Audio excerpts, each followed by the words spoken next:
And welcome back. In this video, we're going to apply the antivirus profile that we created in the previous video, and we'll attach it to a firewall policy so it can start doing its investigations of files that are going through the firewall. And hopefully, if it sees a virus, it'll stop the file transfer and not send a complete file. Now, because we set up the antivirus profile as flow-based, a lot of the packets for a file will get to the user, but the key is it's going to hang on to the last one and not going to send it if there's a virus. And as a result, the client won't have a completely formed file to play with. Even though they got several packets of the file, they won't have the entire file, so it actually isn't going to be harmful to them. Regarding, for example, the first 9/10 of that file that they did receive, they won't be able to do anything with it because it's not a complete, correctly formatted file. So we can go ahead and apply the security profile right here, just by clicking on the little pencil in the column for security profiles. And here's the different sections. So here's the antivirus profiles.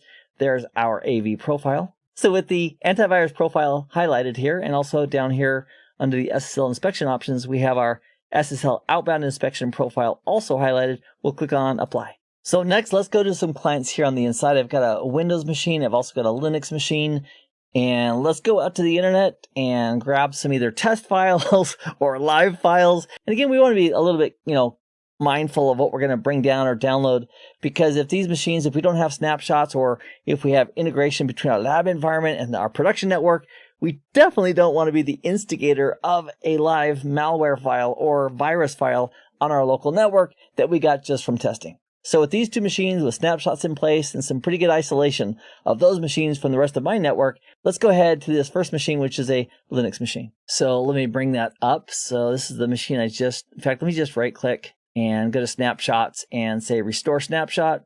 And I took that snapshot while it was running. So that restore is going to basically take it in a running state and it'll be back up and running here in just a moment. And now with that snapshot restored, let's right click, hover over console, and let's open up a console to that little Linux machine. All right, and here it is. So let's go ahead and bring up a browser and let's do some testing. I just want to make sure we verify basic connectivity. Let's go to Fortinet.com.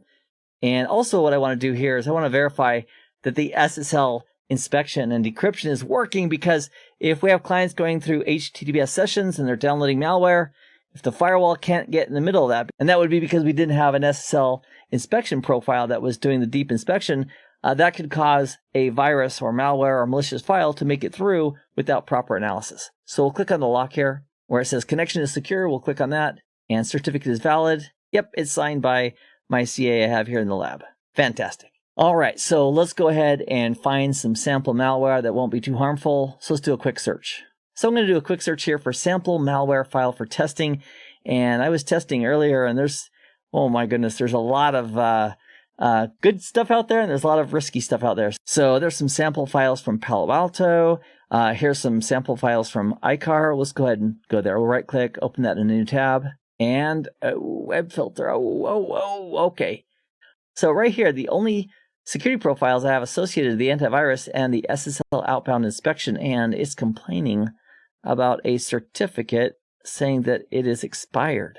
So let's modify our SSL outbound inspection profile. And an easy way of doing that, instead of going back to our security profiles, then going down to SSL SSH inspection, and then modifying it here. Another faster way, now that I did it, another faster way would be right here from the firewall policy, just hover over it, and then there's an edit option right here for that profile. And then from here, we can edit it. So it was complaining about an expired certificate. Let's just scroll down. Yeah, right here. So regarding expired certificates, the default is to block. And I'm going to go ahead and just say trust and allow just for the demo. And then we can, find out what's wrong with the certificate later. But just for now, I want to be able to get there. So I'm going to say trust and allow expired certificates. Click on OK. And let's go bring back our client. All right, so here's our client. And I'm just going to go ahead and do a refresh. Sure enough, that fixed it. All right. I mean, when I say fixed it, that's a temporary Band-Aid regarding a certificate that something's going on with. But this is icar.org, and if we scroll down, there's the option for downloading the sample malware file. So right here, they used to have, like many years ago, they used to have this sample malware file via HTTP. And so a lot of antivirus vendors and products could catch that because it wasn't encrypted. It was using HTTP. And so the ones we really want to test are via HTTPS. So currently we have a connection to the site regarding HTTPS up here with this little lock. And let me make this bigger. There we go. And also we have this file, which is a zip file. So that's a great challenge. So if we as a client attempt to download this, what should happen in the background, because our profile is flow-based, many of the packets for this file may reach the client, but the firewall won't deliver the final packet until it's had a chance to, buffer the entire content, in this case, unzip it, and then analyze it and look at it and see whether or not there's malicious content in it. So let's go ahead and give it a shot. I'll go ahead and click on icarcom2.zip, and survey says, so I'm always happy to see that. So it says a high security alert, and you are not permitted to download this file because it's infected with the virus icar test file. So fantastic. icarcom2.zip did not make it down. It got blocked. And let's modify our profile for a moment and change it over to proxy based just to verify that it should do the same job at the end of the day as far as blocking the file. So let's go ahead and we'll just hover over our AV profile, click on edit, and right here, let's set it to proxy based. And with proxy based, we get a few additional options, including MAPI and SSH that can now be inspected with proxy based. And we'll go ahead and click on OK. And also, I want to point out that the reason it was able to be used as proxy based is because the actual policy itself is proxy based. So now we have a proxy based policy on the FortiGate, and we also have a proxy based profile for antivirus. And let's bring back our client and give it another shot. So let me go ahead and close these. Also, what I'm going to do is I'm going to clear my cache completely on this computer, because if we have something cached, sometimes we look for a file or try to download a file, it may look like it's working when in fact it was already just cached. So with file transfers, that's not too much of a worry, but just to err on the side of caution, I'm going to go to settings and I'm going to search for cache, and I'll do a clear browsing data. And I'm going to say for the last 24 hours, and everything goes. All right. And clear data. Fantastic. I may leave that open, in fact. And let's go ahead and search for some more malware. So here's the icar site that we used last time. Let's go back there. And we'll scroll down and let's grab icarcom2.zip again, or try to. Sure enough, it doesn't like that. And let's go back and let's try icar_com.zip and try that. Sure enough, it didn't like that. Let's go ahead and try icar.com, which is not zipped. So we'll click on that. And once again, it's blocked. And what I've discovered is that not any next generation firewall is 100% perfect all the time, because there's a lot of stuff going on all the time. However, the top vendors for next generation firewalls, which includes, Fortinet, among others, they do a pretty darn good job. And here's my experience regarding the two modes, whether it's proxy-based versus flow-based. Proxy-based is a little bit more reliable in the fact that it does a better job of catching more viruses and more malware. And it's very likely because it's hanging on to all the data before it sends any over to the client. And by default, if the antivirus engine sees a file that's larger than 10 megabytes, by default, it's not going to process it, because you could have a denial of service attack by somebody sending in a huge file that takes up all the CPU and resources to chew on. But most of the files that we're dealing with are going to be less than 10 megabytes. And let's test a few additional files, and that way we can have some good data in our logs to look at as well. So let's go down here. Here's another one, Tech Defense. I'll right click on that, open up in a new tab. And so if we download, oh, you know what? Look at these. This isn't even HTTPS though. So that won't be too hard because SSL decryption doesn't even have to happen. Let's go ahead and just do one as an example. We'll grab 1.exe.zip. And sure enough, it identified it and said nope. And let's go ahead and grab one or two more just for fun because we can. So if we scroll down, here's one talking about some Palo Alto test files again. All right, it has URLs for each one of these. So here's a portable executable. So we'll go ahead and highlight that, right click it, copy, and let's open up a new browser and we'll paste that in and press enter. And sure enough, it doesn't like it, which is fantastic.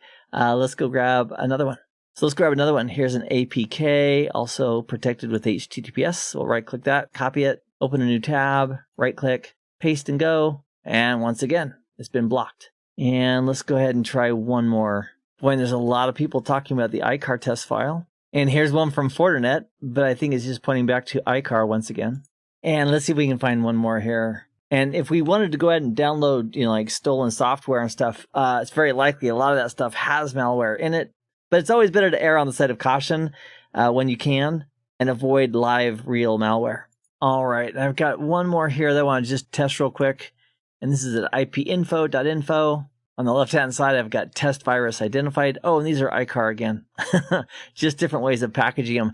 Well, let's take a look at a few of these and verify that it works. So we'll go ahead and right click on that, open a new tab, and blocked. Fantastic. Let's go for ICAR 3, triple packed. Right click, open a new tab. Boom, that one stopped too. Fantastic. How about 4 times? Quadruple zipped. Open a new tab, and it got it. And I think the default on the FortiGate, it was 12 at one point. It still may be. That's a lot of levels. Let's just test a few more here. And we'll do one with a .cab extension as well. Right click, open a new tab, and just verify that all those are blocked. And they are. Fantastic. And let's go ahead and try one more from Palo Alto. We'll right click on that, copy, open a new tab, right click, paste and go. Sure enough, also blocked. So that's from a Linux computer, and we should have very similar results on a Windows computer. Let's go take a look real quick and verify that as well. So we'll go over to our Windows computer, right click here. We'll click on Restore Snapshot, and then on that Windows computer, we'll boot it up. So I had a snapshot, but it was a snapshot of it powered off. So we'll power it on. All right, it's booting up, and as it comes up, I'll open up a console to that bad boy as well. So we'll test from there too. All right, let me bring it over. Here's our Windows computer, and we'll open up a browser again. And we'll go to that same page because it was so convenient to have all of them right here in various flavors. So we'll right click and open that one, right click and open that one, right click and open that one, right click and open that one, and we'll just do all of them here as well. And that one, and that one. Oh, that one got through. The tar got through. Oh, look at that. So, but the local Windows computer identified it as a virus, and so that stopped it locally. Wow, good thing for multiple levels of protection. And then we'll right click on the cab file, open a new tab, and so all those got blocked. The tar did not. Let's right click and try that one more time. Open a new tab. Yep. So for some reason, it's not catching that one. It could just be the way it's interacting with that site, but also let's just verify on this link. We'll right click and let's inspect that link real quick. So the actual URL isn't at ipinfo.info. It's at this URL right here. And for some reason, maybe there was an issue with a certificate and we couldn't get in the middle of it. In fact, let's right click, copy link address, and let's go there for just a moment directly. Right click, paste and go. And sure enough here, if we click on the connection, it shows it is not secure. And let's go to that site without the actual download. And let's take a look. So that part looks okay for the certificate there. And we're doing the SSL inspection, but for some reason we're failing it for the full URL that leads to that download right here. So the fact that it has an issue with this site saying it's not secure means that something went wrong with the SSL for that one URL. The others worked fine. And that's why, as a result, that file was able to be downloaded because it was still encrypted because the firewall didn't get in the middle of that one. And so we could then research further as far as, okay, what was wrong with that certificate? Why didn't it work? And how would we modify our policy in the future so we could catch it? And all the rest, we don't have a certificate warning. It looks like it's perfectly fine. All right, so let me go ahead and close that browser altogether, minimize that client. And now that we've had some files that it had a chance to look at and stop, let's go ahead and take a look at the logs. So we'll go down here to log and report, and then there's a separate log entry here just for antivirus. So we'll click on that, and this represents the files that we tried to download. So here's the file name, icar.cab, there's the GZ, there's the zip. And we also downloaded some Palo Alto test files, which are represented right here.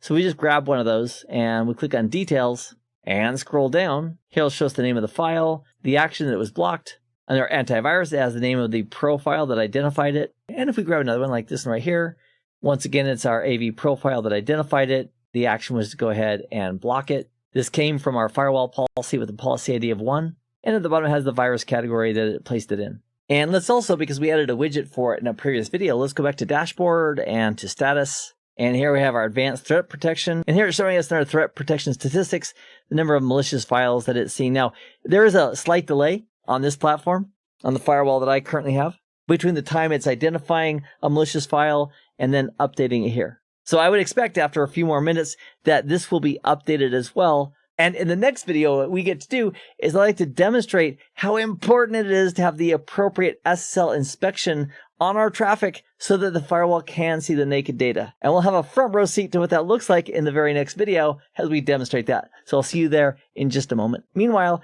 I hope this has been informative for you, and I'd like to thank you for viewing.